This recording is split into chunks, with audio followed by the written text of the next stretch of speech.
इस उचित समय कब होगा, मुझे थोड़ा सा आपसे जानकारी चाहिए। कॉन्ट्रैक्टिंग फार्मिंग में सशक्तिकरण का तात्पर्य उस एग्रीमेंट से है जो उपज की प्राइस को निर्धारित करता है एवं दी गई सेवा से संबंधित है। कॉन्ट्रैक्टिंग फार्मिंग में 2 पॉइंट हैं। एक तो उपज है जो प्रोड्यूस पैदा होगी, दूसरा सेवा जो दी गई है। यह एग्रीमेंट फार्मर और खेती लेने वाले स्पॉन्सर के साथ होता है। स्पॉन्सर आता है, वो कहता है कि खेती आप दे दीजिए, मैं इसकी गुणवत्ता के साथ खेती करूँगा। और सेवा की इसकी अवधि 1 क्रॉप से लेकर 5 क्रॉप तक हो सकती है। अगर कोई वाद विवाद होता है तो ये टर्मिनेट भी हो जाती है। ये प्रावधान रखा गया है। तो 3 कृषि कानून आए, उनका पूरा तरह से आप समर्थन करते हैं। जी। तो जैसे कि सर एमएसपी को लेकर जो विरोध करे, इसमें आप क्या कहना चाहते हैं? वो एमएसपी कह पे रही मैं है एमएसपी पे मैं आ रहा हूँ। जी पहले कॉन्ट्रैक्ट फार्मिंग के फायदे बता दूँ, उसके बाद मेरा सब्जेक्ट एमएसपी ही होगा। ऐसी व्यवस्था केंद्र सरकार कर रही है कि समय समय पर दी गई गाइडलाइन पर आधार जो जो एग्रीमेंट होगा वो उसका प्रारूप भी गवर्नमेंट देगी, जिससे कि कोई भी व्यक्ति अपना प्रारूप नहीं बना ले और किसी प्रकार से छल ना करे किसान के साथ। इस कॉन्ट्रैक्टिंग फार्मिंग की विशेषता यह है कि शुरू में निर्धारित उच्चतम मूल्य में भी आगे चल के वृद्धि की संभावना भी निर्धारित रखी गई है। मान लो आज मेरा 20 रुपये आलू तय हो गया आपसे और आलू बाजार में बिकने लगा 40, तो आप तो कहेंगे मुझे तो 20 का तय है। तो इसमें फ्लेक्सिबिलिटी रखी गई है, तो किसान को लॉस नहीं होगा, किसान को उसका बोनस मिलेगा।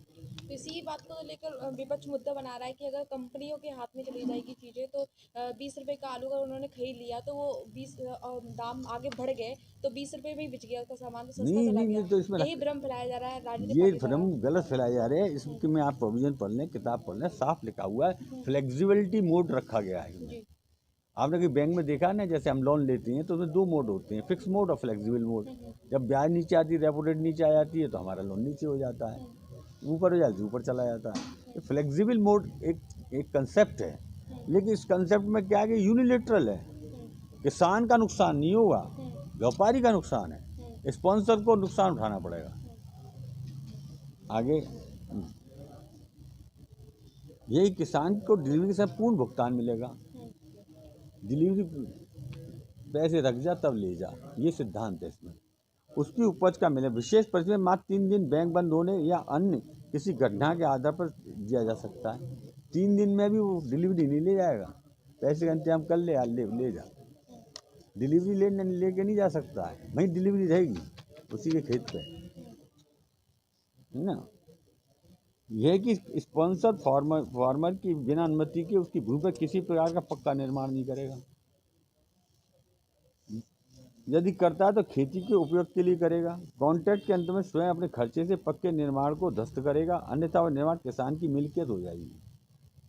जैसे खेत लिया, उन्होंने कहा मुझे इसमें पंप लगानी है, पंप के लिए मुझे वो बनानी है, तो बना सकते हो। भूसा रखने की सामान रखने की जगह बनानी है, बना सकते हो। अगर वो हटा लेता तो ठीक है, नहीं तो वो मिल्कियत किसान की हो जाएगी।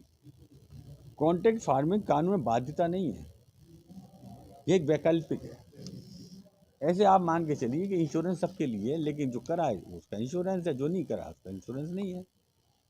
किसान जब शुरू में अपनी फसल के समय मूल्य तय करता है, सदैव उच्चतम मूल्य होता है। इस कानून में व्यापारी बाध्य हो जाएगा, उसको मूल्य किसान को अश्व देना होगा, जिसमें किसान का बहुत फायदा है। बायोटेक्नोलॉजी से पढ़कर इंजीनियर वैज्ञानिक आ रहे हैं, उनको फार्मिंग की उच्चतम जानकारी है, ये एग्रीगेटर बनेंगे। ये जैसे 10 समूह को नॉलेज दे रहे हैं। एक मैं इंजीनियर पहुंच गया गाँव में, सब लोग थोड़ा थोड़ा मुझे दे रहे हैं पैसे और मैं सबको टेक्नोलॉजी दे रहा हूँ। सर जैसे ये कृषि कानून आया है, इसमें जो किसान होगा डायरेक्ट कंपनियों के हाथ में अपना माल बेचेगा, तो ये इसमें आपको क्या लगता है, फायदा हुआ किसानों को कि नहीं होगा? बहुत फ़ायदा हुआ। राजनीतिक पार्टियों का कहना ये है कि अडानी और अंबानी को फायदा होगा, ना कि किसानों को फायदा होगा। आपको क्या लगता आप एक बात समझिए, मूंगफली का भाड़ अडानी अंबानी भूनेंगे। जब मूंगफली में तीन की मूंगफली 1 4 की कर देंगे, वो वजन उसका भर जाएगा, समझे, कोई चीज़ अच्छी कर देंगे तो क्या अडानी अंबानी भूलेंगे? मैंने आपको पहले बताया कि छोटी छोटी यूनिटें क्या ख़त्म हो जाएंगी? देश के अंदर हजारों राइस मिल हैं। एक राइस मिल की कीमत 5 रुपया होती है।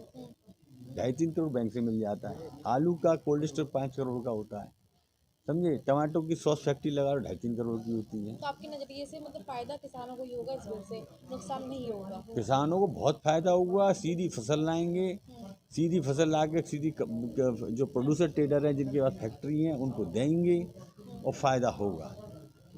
ठीक है। बायोलॉजी के जो